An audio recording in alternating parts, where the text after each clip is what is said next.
할렐루야, 성도 여러분, 주연후 두 번째 주일 잘 보내고 계시죠? 주님의 평화와 주님의 은총이 함께 하시기를 간절히 축원합니다.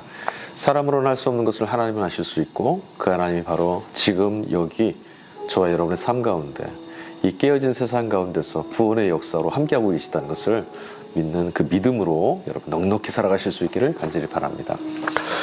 주연절 이후 두 번째 주 우리 성경 말씀, 성서일과 본문 말씀을 가지고 피드백을 같이 나누도록 하겠습니다. 지난 주일 설교의 주제 제목은 물을 포도주로 바꾸셨다, 불러내셨다, 이 제목이었어요. 성서일과 본문 말씀드리겠습니다. 일독서 본문은 이사야서 62장 1절부터 5절, 응성은 시편 36장 6편 5절부터 10절, 그리고 이독서 고린도전서 12장 1절부터 11절, 삼독서 복음서는 요한복음 2장 1절부터 11절까지였습니다. 요한복음 말씀 피드백 질문, 제가 묵상 질문으로 이런 물음을 던졌네요. 하나님께서 당신의 자녀를 새 이름으로 불러주신 까닭은 무엇입니까?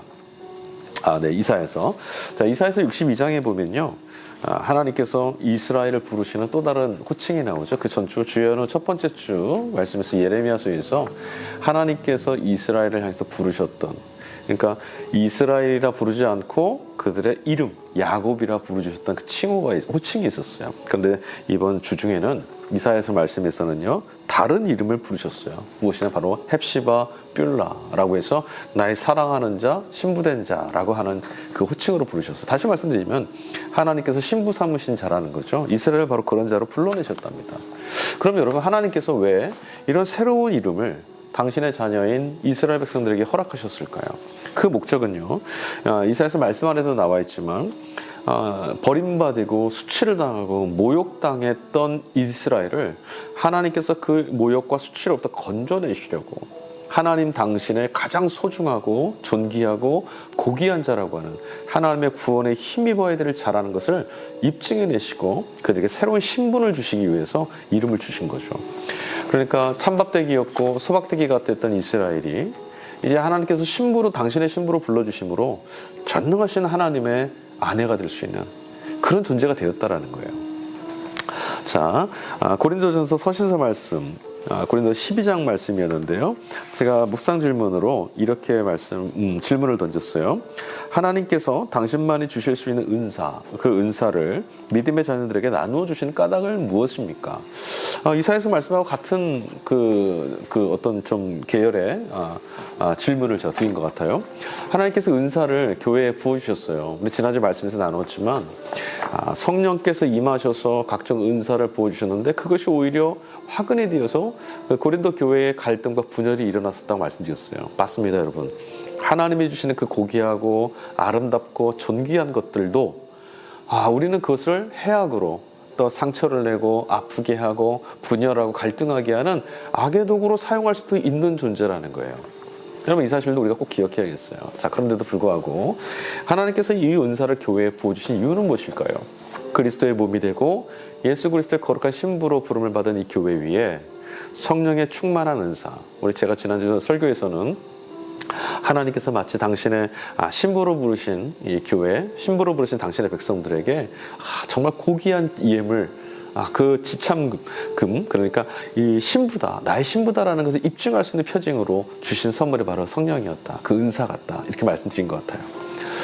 그 은사를 주신 목적은 하나죠. 오늘 말씀 보니까 7절에는 공동의 이익을 위해서, 그러니까 교회의 공동체, 그리스도의 몸 전체를 위해서, 그리고 또 있습니다. 말씀 고린도 그 서신서 말씀에 보면요, 2절 말씀에 이렇게 돼 있어요. 알다시피 여러분이 이방 사람일 때는 여러분은 이리저리 끄는 대로 말 못하는 우상에게로 끌려다녔습니다. 맞습니다. 이사야서 말씀처럼 우린 세상의 힘에 속절없이 굴복당하고 정말 이리저리 끌려다니는, 자신의 힘으로 그 불의함과 그 불법함, 우리 삶을 깨트리는 어둠을 거부할 수 없는 그런 존재였어요. 그렇지 않습니까? 하나님이 계시지 않는다면 오늘 우리의 인생이 어떻게 정의 내릴 수 있겠습니까?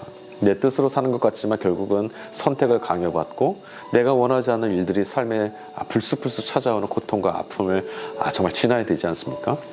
자, 그런 삶, 무엇을 선택하고 무엇에 기대고 살아야 되는지 알지 못하는 우리의 이 허무함, 가득한 이 불완전한 삶을 하나님께로 이어져 살 수 있도록 정말 흔들리지 않는 중심, 삶의 중심, 영혼의 중심을 붙들어 주시려고 하나님께 성령을 우리에게 부어 주셨다는 거죠.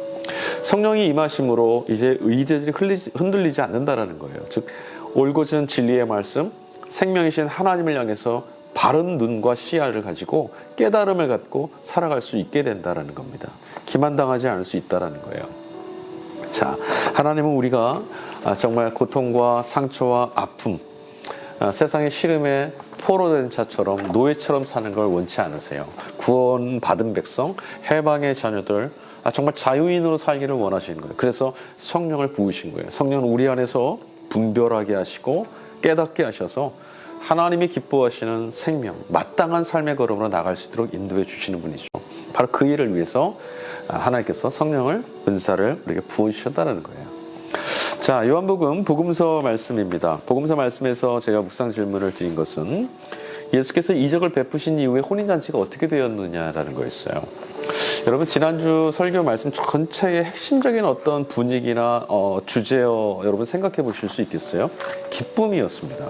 주현절 이후에 우리에게 찾아온 주현, 예수 그리스도가 빛으로 우리에게 찾아오신 이후에 우리 인생, 우리의 삶, 세상 이 모두가 정말 기쁨으로, 하나님의 기쁨으로 초대를 받았다라고 하는 그 모티프에서 시작을 해서 잔치집 이야기를 했었고요. 또 이사야서 말씀에서는 신부로, 하나님의 거룩한 신부로 부름을 받았다. 이게 다 기쁨이라고 말씀드렸어요. 기억하십니까? 가나의 혼인잔치에 포도주가 떨어졌죠. 예, 그 포도주, 물을 포도주로 바꾸신 사건. 그래서 또 여러분 기억을 좀 환기시켜 보죠. 거기서 물을 포도주로 바꾸신 사건에서 핵심은 뭐라고 그랬습니까? 물을 아구까지 채우려고 했던 예수님 말씀에 순응했던 그 명령에 순응했던 하인들의 믿음? 그런 거 아니라 그랬어요. 정말 핵심은 예수님께서는 포도주가 떨어져서 기쁨이 단절되고 정말 어찌할 줄 모르는 당혹스러운 이 삶으로 다시 치열한 삶으로 내리막질해야 되는 그 상황에서도 그 자리를 기쁨으로 바꾸내시고 건져내신 분이셨다. 이것을 모티브라 그랬잖아요. 그래서 항아리에 물을 가득 부으라는 것은 물 이외에 다른 것을 더 첨가할 수 없는, 그러니까 이 물 자체를 포도주로 바꿔내시는 분이심을 보여주려고 그러셨다는 거예요. 자, 그리고 또 이 말씀 드렸어요. 그 물이 어떤 물이라고 그랬죠? 예, 그 물은 바로 정결례, 그러니까 손을 씻고 발을 씻고 잔치에 손님들 들어가라고 준비된 물입니다. 즉 씻고 더러워져서 길바닥에 버려져야 될 물. 자, 그럼 버려져야 될 아무 쓸모없는 그런 물들을 가져다가 예수님은 어떻게 하셨어요? 말씀으로 그 잔치를 기쁨으로 충만하게 하는 잔치의 가장 핵심이 될 수 있는 기쁨의 근원으로 바꿔놓으셨다는 거예요. 그래서 제가 그 말씀 드렸죠. 예수님을 만나면 우리 인생도 버려진 것만 같고 무의미한 것 같고 쓸모없을 것 같고 아무것도 아닌 것처럼 속절없이 무너질 것 같은 그런 인생도 예수님을 만나면 기쁨의 근원, 기쁨의 삶을 길어올리는 충만한 삶이 될 수 있습니다. 이렇게 말씀드렸어요. 자, 예수님께서 이적을 베푸셨습니다. 포도주를 만드셨어요. 그리고 나서 어떻게 된 거예요? 그 잔치는 기쁨으로 가득 찼어요. 이전까지 먹어보지 못했던, 한 번도 맛보지 못했던 최상품의 그 포도주의 향이 그 잔치를 덮었죠. 한 번도 경험하지 못한 거예요. 맞습니다. 우리의 인생의 삶도 예수님께서 바꿔가실, 물을 포도주로 바꿔가실 영역이 너무 많아요. 아직 예수님께서 우리 인생을 정말 얼마나 아름답게 바꿔가시는지 우리 다 보지 못했어요. 아직 최상품의 포도주를 우리는 아직 맛보지 못했습니다. 그러므로 물을 포도주로 만드시는 창조주 하나님이신 예수 그리스도, 그분과 동행하면서 우리 인생과 삶을 그분이 어떻게 빚어가실지 기대와 소망으로 살아가야 되는 것, 그것이 성도의 삶이라고 제가 말씀드렸던 것 같습니다. 사랑하는 성도 여러분, 물을 포도주로 바꾸신 그분이 결국은 자신 안에 있는 그 피, 포도주보다 붉은 피를 아낌없이 쏟아주셔서 이 땅에 있는 모든 악인들, 죄인들, 사망에서 흩어져야 될 하나님의 진노와 심판 앞에서 결국 죽음으로 소멸돼야 될 인간들을 구원해내셨죠. 하나님의 자녀로 바꾸어 주셨어요.